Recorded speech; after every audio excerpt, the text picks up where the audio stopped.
Hey YouTube, welcome to another video. I hope everybody is doing well. What I want to do today is revisit traditional grip. I've had a lot of questions concerning this grip, and really most of my views and comments and questions really have been centered around this grip and trying to you know decloak some of the mysteries revolved around using this. So I wanted to revisit this and try to address some of these comments and questions that I've had concerning this grip. And my hope is that I can clear up any confusion that you might be experiencing, trying to learn this. Okay. All right. So before I get started, I'm going to just kind of go over some of the basics that I did cover in the first video, just make sure we're all on the same page, and then I'll tackle some of these other comments and concerns I've been hearing. Okay, so just remember that again, the grip is really primarily placed here in the thumb.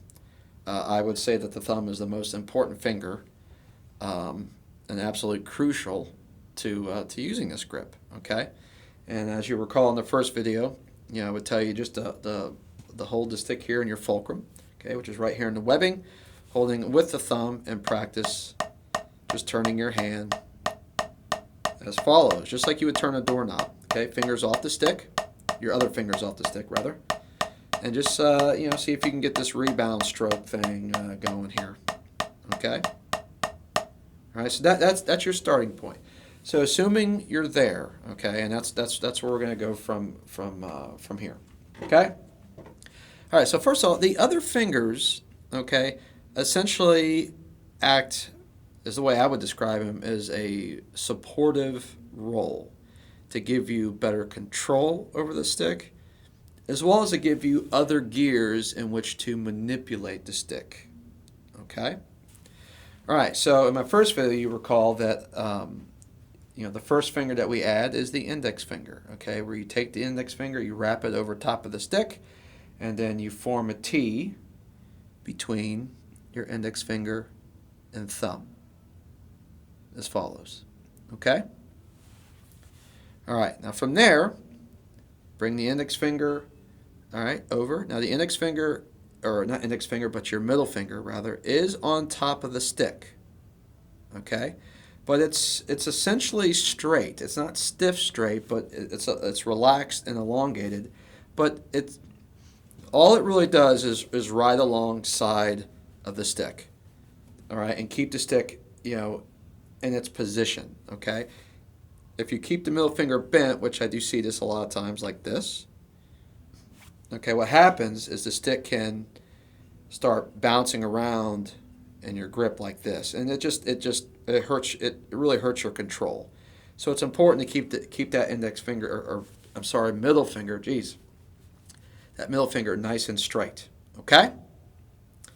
All right, and then from there, the stick is going to rest on the cuticle of your ring finger. All right, like that. All right, and then the pinky will essentially just curl up and support the ring finger. All right, so that is the basic finger positioning, how I was taught. Okay? So a couple of things, all right, that you can check, all right, is take your index and middle finger, stick them off, or pull them off the stick, and just let the stick rest on the cuticle of your ring finger. If you can do this, then the stick is resting exactly where it should. Okay? All right. So from here, let's talk about some comments that I've gotten. I've been asked, is the middle finger always straight? Can it be curled over as well? And the answer to that is yes. Some drummers do play with not only the index finger curled over top of the stick, but the middle finger curled over top of the stick as well. Okay? So yes, you can do that. If you find that to be a very comfortable position for you, then do it. Okay? I don't do that. I wasn't taught that way, and it doesn't feel good to me, but it definitely is valid and can be used. Okay? And if you do that, then your middle finger will take a more of an active role. But again, the way I was taught and the way I use it, the index finger doesn't do much. Okay, other than, like I said, it just helps keep the stick in positioning or in position, and really outside of that, it just rides alongside of the stick. That's it. Okay. All right. Other questions concern the thumb and index finger. All right. Do these two fingers have to always be touching? And the answer to that is no, they don't. Okay. Now, I typically start off all students with making them keep these fingers together. But ultimately, all right, they don't have to be. Okay? So what I mean by that is if you take the standard position that we have here and you turn your wrist up, you're going to notice that the stick can only go up so far. Okay? In order for the stick to be able to rebound all the way up to 12 o'clock or beyond, you have to let go of it with your index finger. Okay? So in other words, if I want the stick to come all the way up to 12 o'clock, I pull my index finger off the stick. Okay? So the stick can rebound all the way up to 12 or 1 o'clock. And then as it comes back down, I bring my index finger back over top. Boom. Okay? All right? So, because again, the index finger really acts as kind of a wall or weight that lowers kind of a roof over top of the stick, where the stick doesn't have as much vertical room to travel. All right, so it sort of helps push the stick down, okay, which is good when you're playing at obviously lower heights. Okay, so essentially, I don't know if you can see that, I kind of do something like that. All right, as it goes up, all right, my fingers come off the stick, and as it comes down, I catch it again. Okay, like that. Now, something else I would say concerning a variation is if you've ever had a chance to watch any Scottish pipe drummers play, they play with the thumb laying over top of the stick like this, and their index and middle finger just completely off the stick. I mean, they're the other fingers are around the stick, but otherwise it's basically completely played with the thumb like this. Okay, and the other fingers are just wrapped around the stick lightly just to give it cushioning and control, but otherwise it's all thumb. Okay, so that is an option as well if you find using the index finger or putting the index finger over top to be uncomfortable or just not working for you. Okay, so that is something that you can try, that drummers out there do use. Okay, I personally don't play that way. I personally wasn't taught that way. I like having the index finger over top where I can actually, because it gives me better control. I also use my index finger a lot to play all sorts of different passages, double strokes, and all that. So I like having it there because, again, it gives me better control and gives me another gear to use to manipulate the stick. Okay, but point being, I mean, you can play all thumb if you really want to. All right, it is done. Okay. All right. So lastly, I just want to cover, all right, doing the rebound stroke with the fingers in position. Okay. Again, this shouldn't feel any different than when your fingers were off the stick. Okay. The biggest trick to this, okay, that causes the most issues is once the stick is in motion, you should not be holding on to the stick with your ring finger. Okay, meaning you shouldn't be going like this. Okay. All right. In order for the stick to rebound, you have to let go of it. Okay, so if your ring finger is constantly touching it, then you're not doing it right. Okay, so you have to let go of it. Okay, so here my ring finger is on the stick. Here I take the ring finger off. Ring finger back on the stick. Ring finger off. Okay, and all I'm doing is taking my ring finger and pinky and just pulling it into my hand. Okay, and then from there it's just my thumb and index finger pushing the stick down. Now once the stick stops moving, then my ring finger and pinky come back up and catch the stick again. All right, so that's essentially the main purpose of your ring and pinky finger is to catch the stick, cushion the stick when it's not in motion. Okay? So pinky and ring finger are off. As soon as I stop the stick, I bring them back up and catch the stick.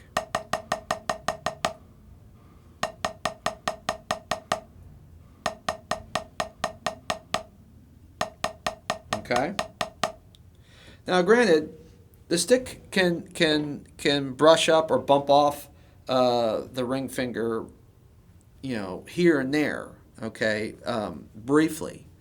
All right, that's okay. What I'm talking about is just like literally holding on to the stick with the ring finger and not letting go.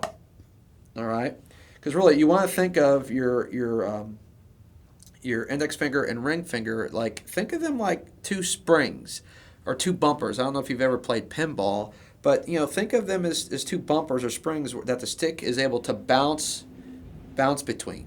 Digga digga digga digga digga. Okay? And if you can think of it that way, that might help you. So yes, the stick can bounce off the finger. Again, you don't want to just hold on to it, okay? Because if you do this, you're not doing a rebound stroke, okay? You're throwing the stick down and you're pulling it back up. You have to let go of it. Okay?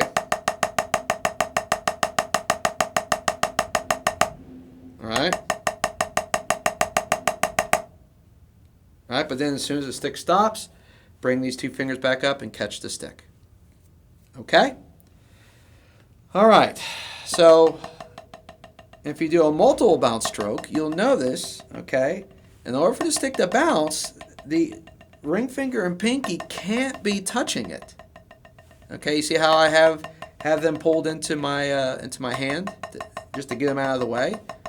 And look here. Now here I'm just doing a little bit of finger control, but you'll notice my ring finger and pinky aren't touching the stick. If I was to bring them up and grab the stick, as you can tell, the stick would stop bouncing. Okay, so you have to let go of it. Okay, regardless of whether you're using finger control or using your wrist. Okay, the ring finger and pinky are there to catch the stick when it stops. Now, yes, you can use the ring finger and pinky to kick the stick up. All right, so the ring finger and pinky as a secondary role do act as an additional lever or gear that can be used to manipulate the stick. Okay, so that's a little bit more complicated to talk about, and a little bit more advanced. But but what I'm saying here is just the what I would consider to be the main purpose. Okay. All right, so hopefully that answers the majority of the questions, and I hopefully just cleared up a lot of the confusion. Okay, so there are a few options that you can mess around with here. Okay, so experiment with those options. Okay, all right. So again, I mean, the main grip is ultimately still here in the thumb. When you bring the fingers in, it shouldn't change everything. Okay. The thumb is still the king of the castle, so to speak, okay? With the rest of the fingers being more in a supportive role. Okay?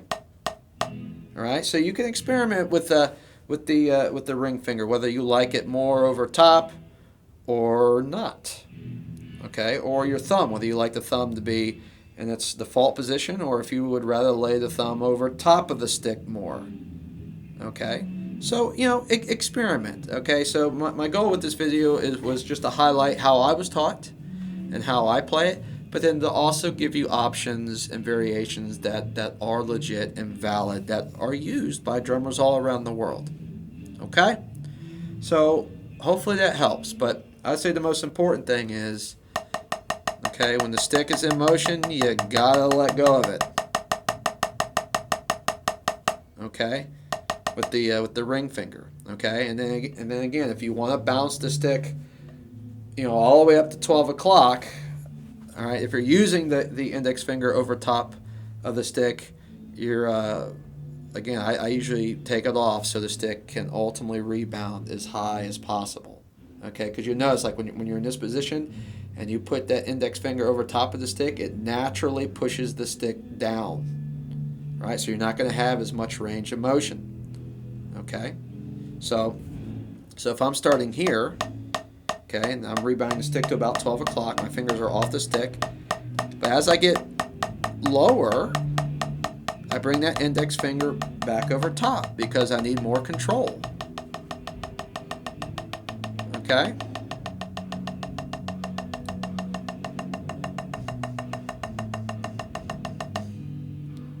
Okay?